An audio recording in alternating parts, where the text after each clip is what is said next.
Sure. But yeah, because I will definitely take 5:30. You can go beyond 5. I can go beyond. Very good. I can go only up to 6 o'clock, because 6:30 my daughter wakes up, I have to reach home. Yeah. So one of the other issue is product analysis and product by product or group of products. And here the TPO says it's a pick and choose approach. If you have a good margin on an overall company level, the TPO says, okay, show me the profitability of your products. And if you're earning a gross loss, then he'll try and make an adjustment on the products where you're not making a good gross margin. And you can't really say you don't have product by product profitability, because he knows that under cost audit and all you require to have in the pharma industry product profitability. So at least up to GP level, the profitability is available, for your cost audit purpose requirements. So here the interesting arguments to really make in your documentation is, you cannot, you are in a business of offering different drugs to your patients. You are under different therapeutic segments. Say you're also doing antibiotics, you're doing cardio, you're doing oncology. But to be in the market, there are drugs which complement each other. So when you're going through a disease, you need to give 2-3 drugs to the patient. So you need to make available that portfolio of drugs that your group company has to your patients. Certain products you could make money, certain products you may not make money. Like certain products you may manufacture here, and so therefore you may be able to have that efficiency and make money. But certain products, they're just there to complete that portfolio of products, so you may just distribute and provide, and you may really not make a good profit on that. So if you try and position such a business argument and give evidence in terms of examples, of how certain class of products are offered in the market and stuff, then your case could only become stronger at the higher levels, because I don't think the TPO is really going to understand this. If he's hell-bent on making an adjustment, he's going to make it. But yeah, but some TPOs do understand it. I mean, giving the benefit of doubt to, not all of them have gone into product comparability. But you have to be cautious of this issue in the pharma industries. Then you have price restrictions. So these are some of the other peculiarities of the pharma industry, where if the end price of your product is controlled, then you need to bring out these aspects. So you could be a company which may be having 40% or 50% of your price which are controlled, and you're comparing it with comparables which don't have even 10% of controlled products. So your margin is definitely going to be lower than those companies. And if that is the case, then you need to bring out these differentiations in your documentation. Distribution, startup losses. So you have a situation where definitely in the first 2-3 years, when products are introduced, you don't always make a good net profit. You could have a startup phase. So it's important to try and defend, or try and basically do some analysis of what is the gestation phase in each industry. So if you can try and collate some information around companies which have startup years similar to your years, and then try and do a benchmarking of profitability, then you can really see if the trend or that analysis is helping you to justify your startup loss. So this is one interesting issue. And then you have this issue of entity level comparison versus segment comparison, which is really an issue across different industries. But really I feel that segmental analysis is always a better approach than going entity level. So if you can split your P&L into, say, manufacturing, trading, services, exports, domestic, AE, non-AE, then it is better, because then you're coming closer to the transaction and trying to defend the transaction than trying to defend the margin of your company. And we have seen there are a number of decisions which say that segmental analysis, there is an afterthought. Sometimes what happens is you've given a TP report, at TNMM, and then during the time of the assessment proceedings, you feel that the TPO is not okay with the TNMM, then you can give a transaction analysis during the TP audits. Though there are the number of TPOs who say that this is an afterthought, you had not done it in the TP report, your segmental analysis is not audited, it is not part of the audited financial statement, so how do we rely on it? But there are a number of decisions which say that even unaudited segmentals, if you can demonstrate that they are computed reasonably and you reconcile that with your audited accounts, you can use that. Secondly, there are decisions which also say that you cannot be stopped from giving corroboratory data to support your analysis, even if it is at the time of the TP proceeding or at the appellate level.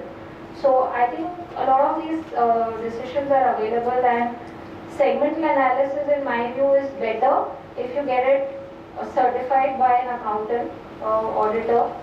If there is an agreed upon procedure that you can do around the segmented financials, it's also a good opportunity for chartered accountants in fact. And one should really do it as an AOP. You can really, and of course it's a caveated certificate, but at least an independent eye has really looked at that segmental analysis. So one can really look at that. I think I've already discussed UCB, Glaxo and Cerdia, so I'll skip all of this. And that takes me to the second half of my topic, with less than 20% of time remaining. So yeah, I generally get carried away in pharma because I have a number of pharma clients, and I feel it's very interesting, transfer pricing and pharma. Manufacturing, I mean, the lot of issues are common. I think you'll hear a lot of it, but for the benefit of completing my topic, I will cover some crucial issues. One important thing to understand when you talk about a manufacturing industry is what are the categorizations of manufacturing. Now these are not defined, or these are not the only categorizations that I have put up. It's basically a guiding kind of a table which says that if you want to benchmark your profile as a manufacturer to a comparable, first of all you need to see where you are in the value chain of manufacturing activities. So are you just a simple toll manufacturer, you're doing only manufacturing?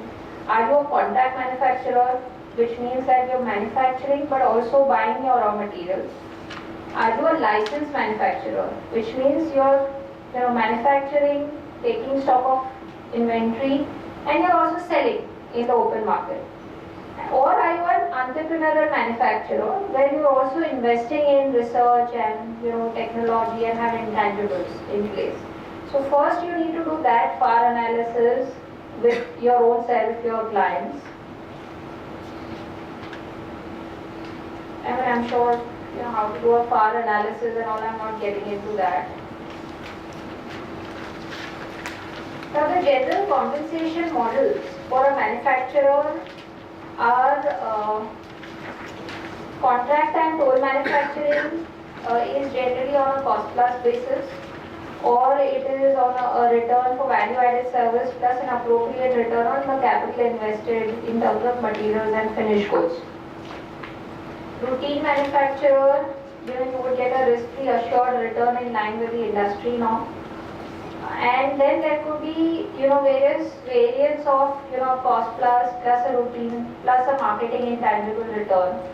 And if you're a full-fledged manufacturer and contributing to R&D in the group, which means that you're participating in joint development of a product manufacturing, then you could also have a profit split kind of a model, where you say that you have a cost contribution arrangement, where you say that there are three parties to the agreement, India being one, US being one, and another company being one, say for example, and each one a contributing portion of the development of that product, and therefore any profits that get generated, you decide what is your economic model to recoup that investment.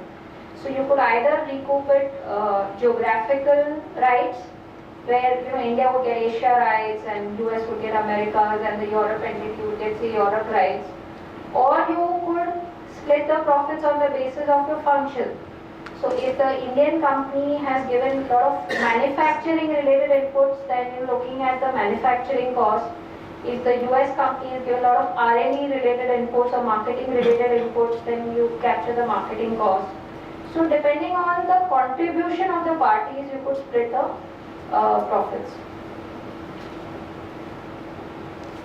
Some of the transfer pricing issues in case of manufacturing industry that we have generally tracked in through case laws and our own experience is startup phase challenges, and this is one of the most crucial issues where you could have low profits or losses, and the reason for that is not transfer pricing, but say you're not optimally utilizing your capacity. You've invested in a capacity, you are an independent manufacturer, you're not exporting everything to your group company, you're also exporting or selling to say third parties, but overall you're not making a profit because of capacity. Or you could also have an independent manufacturing model with only exports to your group company with no guarantee on their taking a particular capacity. So you bearing the risk of capacity and whether that agreement factors that. So that is something which gets challenged. The TPOs have not been allowing capacity utilization adjustments. Though there are a number of decisions which allow this, there is a Honeywell automation decision in the case of Pune Tribunal, and there is a case of Haworth, HAWRTH, in the case of Delhi Tribunal. In fact, Haworth also lists how the capacity utilization adjustment should be carried out, which says that after making this adjustment, then you can compare your profit with your comparables. So this is one of the industry issue. Application of TNM and dealing with losses, same thing as the first one. Application of CUP, I think more or less is the same issues about really whether the product is comparable, internal comparable, external comparable, adjustments possible.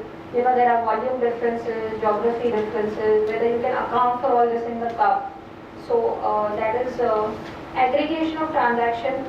So you're also manufacturing. So you're primarily a manufacturer. Say 70 to 80% of your income comes from manufacturing. But you're also trading and sourcing. So which means to the extent of 20-25% you also have some other business income. And you do a bundling approach because primarily 70 to 80% you're a manufacturer. So in that case you need to ensure that when you do your comparable search, you also give a filter for the comparable search which is similar to your profile.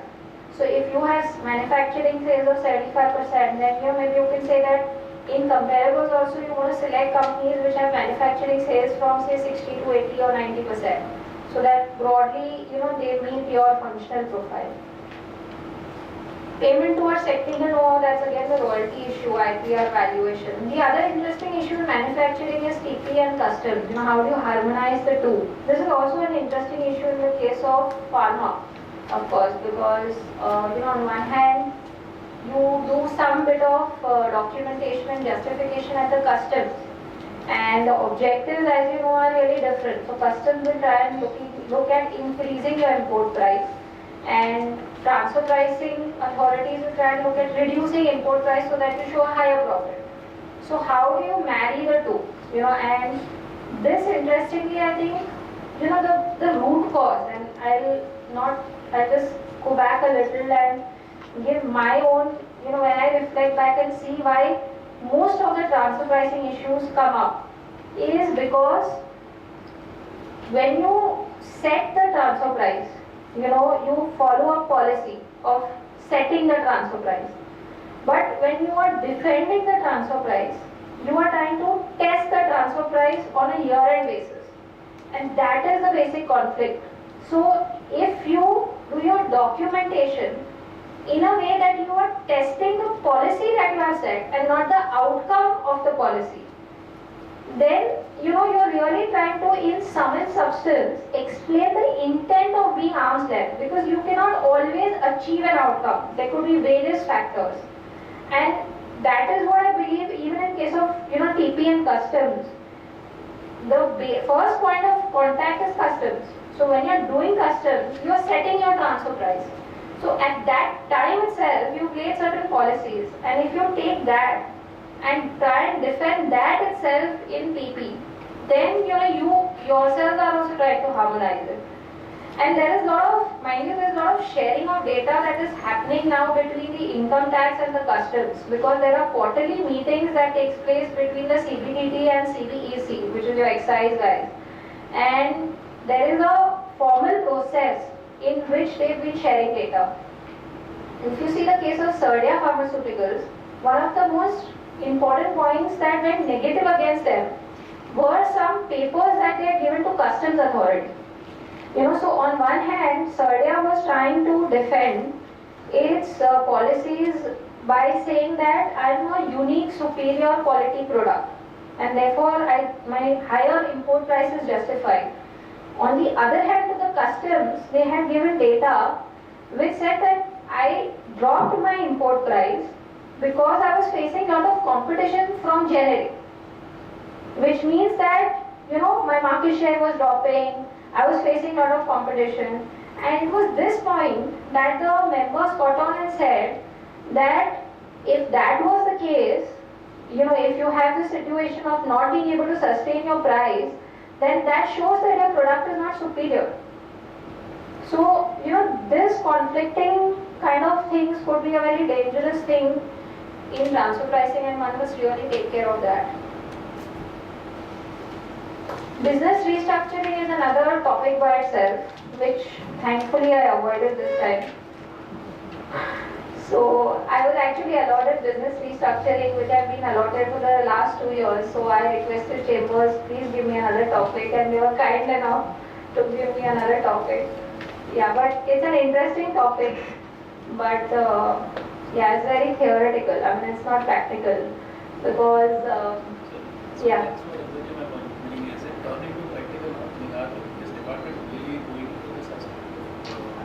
No, not really. Not yet. So yet there is an amendment.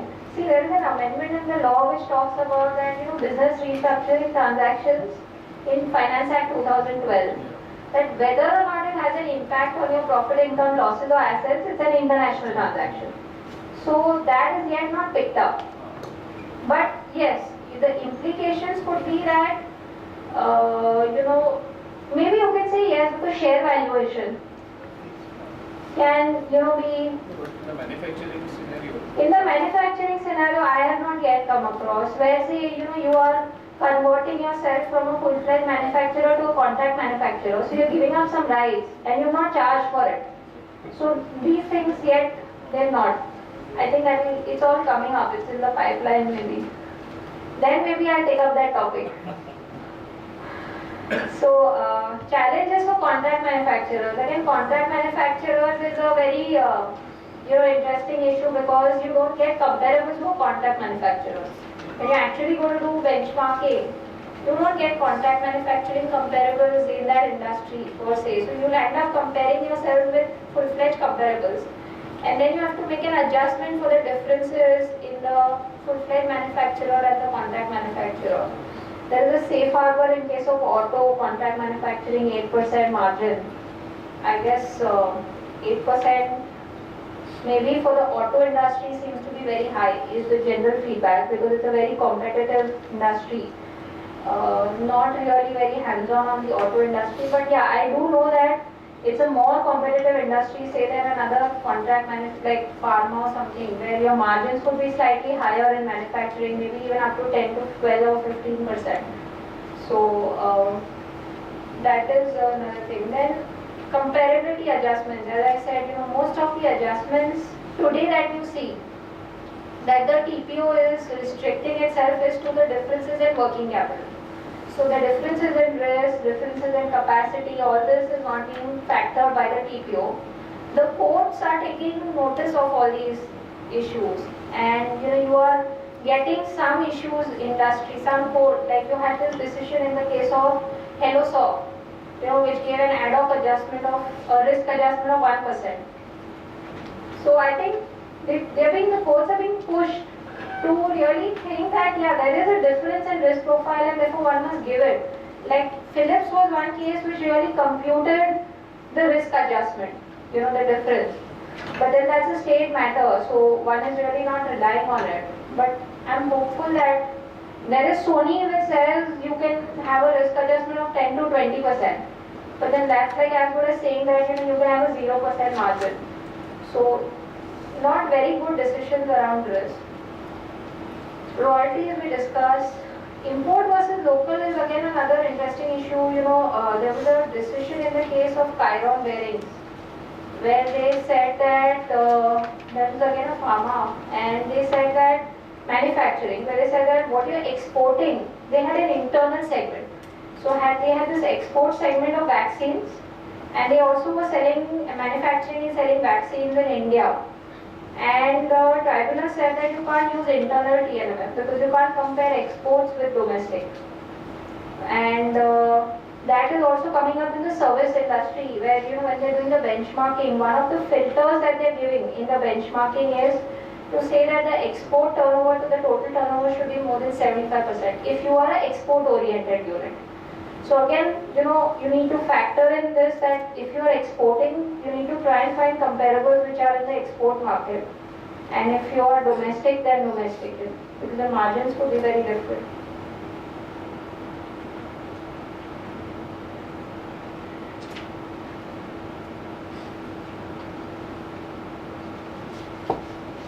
I guess contract manufacturers we discussed.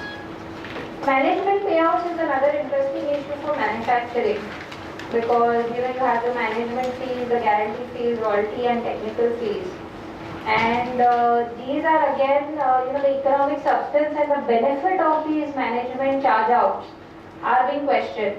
So it's not that, when you pay a management fee, say of X crores, and you can justify and say that, okay, you have a profit here, that's adequate. You need to demonstrate that what is the service that you're getting out of that, what is the benefit that you're receiving out of that, and you need to give the workings also.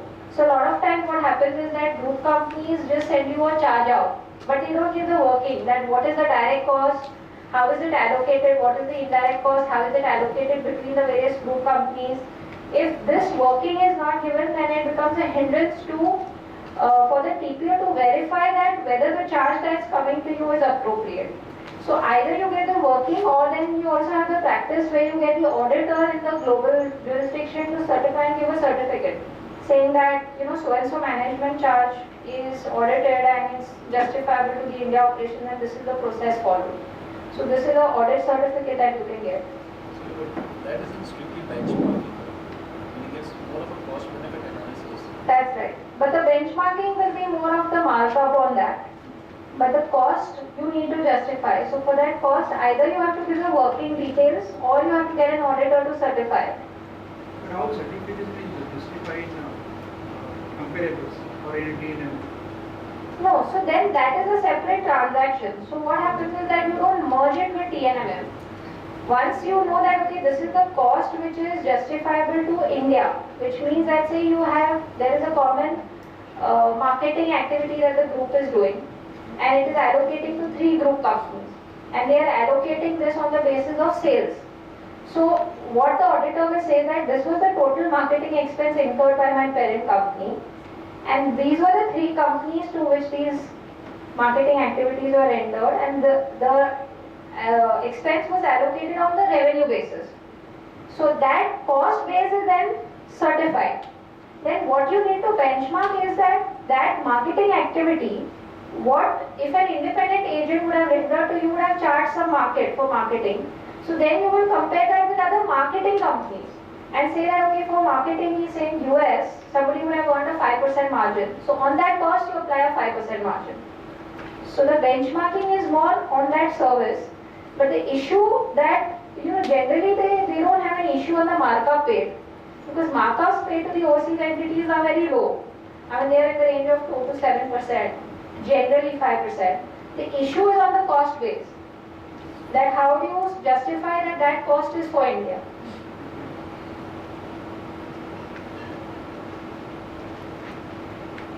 So anybody has, I think I'm on the last few slides of mine.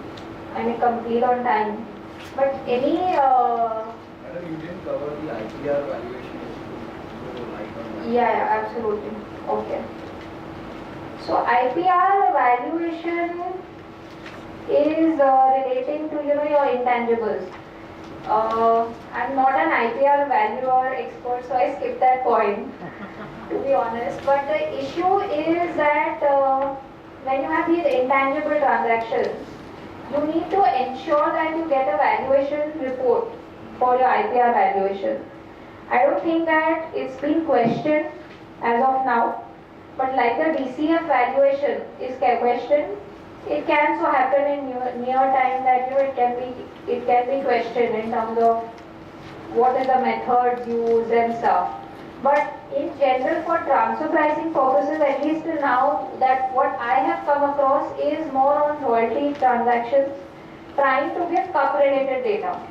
So even in case of IPR valuation, when there are royalty payouts and all, they generally benchmark you with independent agreements which are available, for IPs. So the valuation guy, the expert, the IP guy will go into slightly more detail than the analysis that you can do. Because you would do a very crude analysis by just saying that pharma industry, X geography, know-how IP, not brand or brand IP, and look at the percentage. And then try and do an average. But the IPR guy will go slightly a little bit into detail to see whether the IPs are comparable and all, which is a little more technical. So depending on the materiality of your transaction, you should decide whether you want to have that in place. Because if you have that in place, if it's a significant payout on IPR that you're doing, then it will make sense for you to get a proper valuation done. What they are trying to do is they tweak some part of the valuation report and it really matters a lot in terms of value.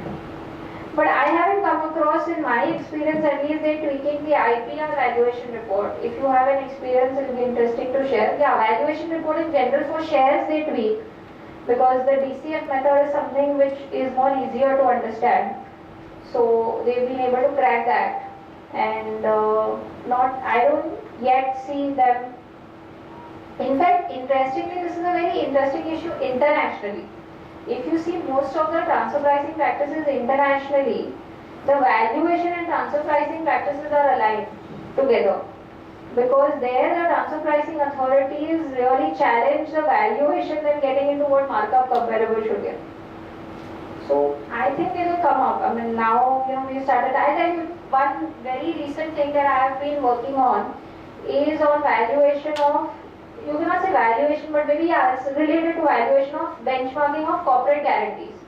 Because how do you, there is some valuation involved. What is the credit rating of the entity to which you're giving the benchmarking? What are the factors? Is it really for your own benefit? Is it a financial guarantee or a performance guarantee? In case of performance guarantee, what are the attributes involved? What are the risks involved? So each transaction valuation could really differ. I think it's best to leave it to the expert. Or then study the matter and really become an expert, which is where we may proceed towards, hopefully.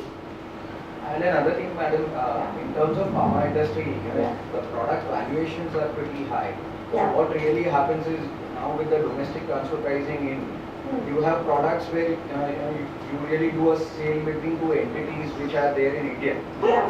And there is a tax holiday entity. So you struggle both the ways. 48 works on one side of the edge and the ATIA 10 works on the other side of the edge. This is a very interesting issue you brought up. Thanks for bringing it up. And I am completely missed. So domestic TP, this is one of the crucial issues where, as you rightly said, that between group entities, you could be selling a product from X to Y, and because the Y entity is in a holiday zone unit, you really need to satisfy the Section 80 I benefits, as well as if it's a 10 AA unit, the benefits there vis-a-vis your 48.